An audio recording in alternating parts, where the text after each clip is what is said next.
Well, the view from Chopper 16 is something we have all enjoyed for years here on WBOC, but there's been a change in the cockpit we wanted to tell you about. Jacqueline and Carly went for a ride with our newest helicopter pilot, who is something of a pioneer. She might not consider herself a trailblazer. I had to have people who paved the way for me. But every time Leah Murphy flips the switches, fires up the engine, and lifts off,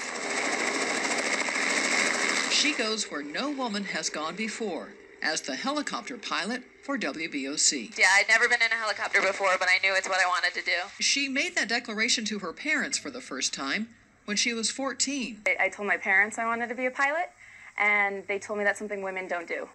Daunted but not deterred, she eventually went to flight school, where she became a certified commercial helicopter pilot. But it wasn't immediately a match made in heaven. I was with my instructor, and then there was just so much to take in, and I was like, maybe I'm not meant for this, because we had to go over every instrument, we had to go over every system, and he was just telling me everything. And it was so much. So overwhelming. But as she gained confidence in her skills and her machine, these are our test switches just to make sure that the lights work properly. The dream became a reality. My dad would be so proud if he knew I knew how to do an oil change.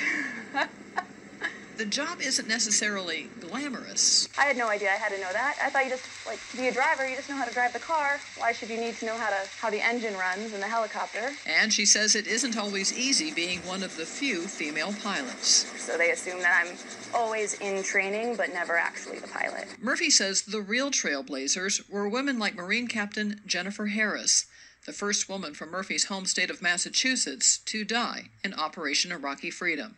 She says Harris and other female pilots inspired her to do the work to make it happen. I wanted to be a pilot. I was told no. It was able to work out, and I got to where I wanted to be, and I would say that's probably the best part. Proving that dreams really can come true. In Wicomico County, Jacqueline Carly, WBOC News, Delmarva's news leader.